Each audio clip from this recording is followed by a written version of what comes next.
I'm Emily Leary, you might know me as blogger and mummy too, and I'm here today with Stacey Solomon as part of the Dr.Oetker Even Better Baking team.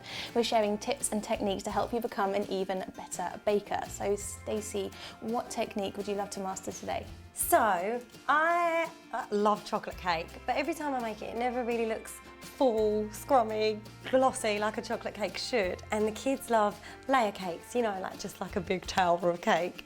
So I was thinking I would love to be able to make the ultimate chocolate layer cake. Okay, I think we can handle that one. So we're going to make a 3-layer chocolate cake with a really decadent texture. It's kind of really moist and chocolatey. And then in between we're going to put layers of chocolate frosting, which is a kind of loose ganache, really tasty. Okay, so to start, this one's really easy. We've melted some chocolate. This is the Dr.Oetker Fine Cooks chocolate. Yeah. A mix of the 72% and then the milk chocolate as well. And this is a really easy method for melting chocolate gently. So what we've got is a pan and you put it on the hob with some barely simmering, so you're just getting the odd bubble popping up, not boiling. You put the heat-proof bowl on top and you just stir it and melt it really gently. So we'll set that aside to cool, and then for this recipe, everything else for the sponge just goes straight into the bowl. Chuck it in. Chuck it in. Oh, this is my kind of recipe. So we've got plain flour there. Butter? Yep, softened butter.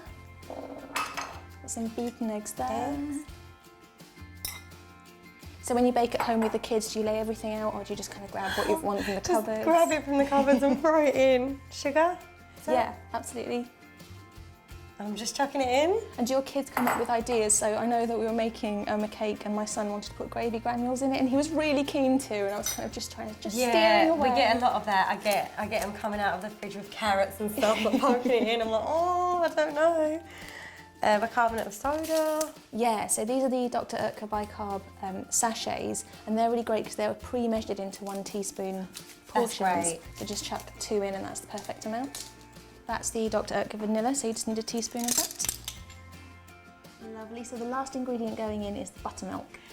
Is that different from ordinary milk or just the same? Yeah, so you can buy buttermilk from the supermarket in cartons or tubs, and it's more acidic and just makes your sponge, you know, we want it to be really moist and decadent and tender. Whisking? Whisking now. I'd start on a slow speed or it may go everywhere.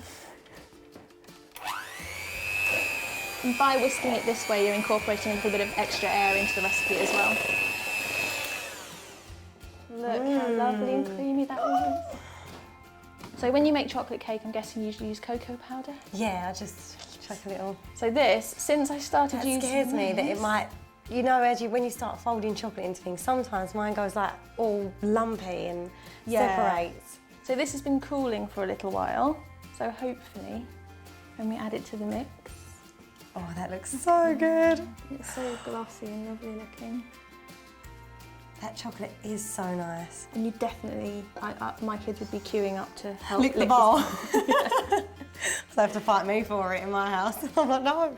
Yeah, no, it's I'm my not melting go. chocolate, I don't know what you mean. I can't smell anything. So last mix for that. Oh, we're whisking it in? Yeah. Oh.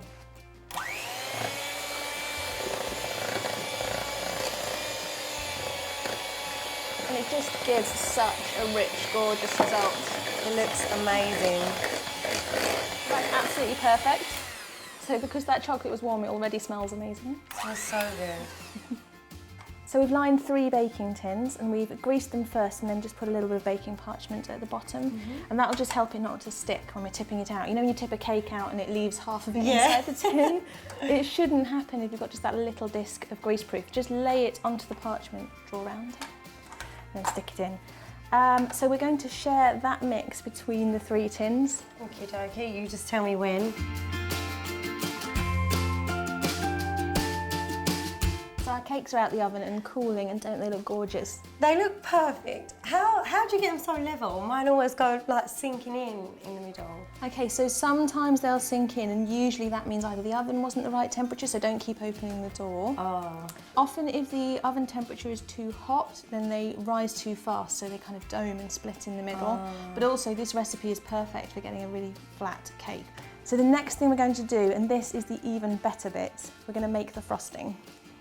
So in here, I've got some more of the Dr.Oetker Fine Cooks chocolate, and that's melted and has been cooling for a little bit.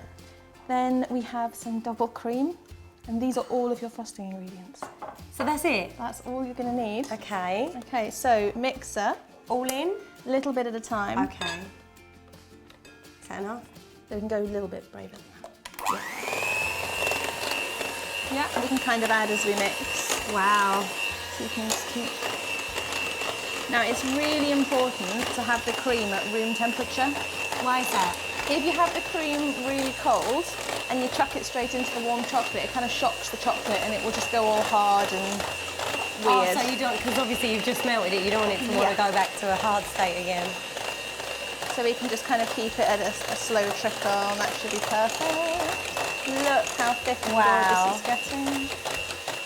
Yeah, I reckon we can chuck the rest in. So this is cooled a little bit, just on the countertop, and you can see that it's lovely and thick. I cannot wait to eat that. So this is ready to go on. If we divide it roughly into thirds, just to give us a sense of how much we're using. Yeah. We've got 3 layers, so a third between each layers and another one on top.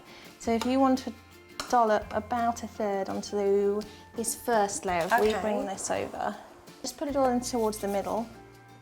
Yeah, maybe another good spoonful, because you want it to really come out, kind of showing out the sides. Yeah, and you can always just add a little bit more. So kind of just spreading it gently, just kind of work it towards the edges. Okay, so first layer going on.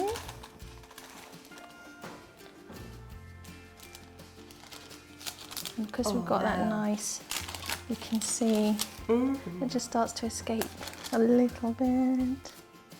Looking gorgeous. So if you want to kind of blob it on.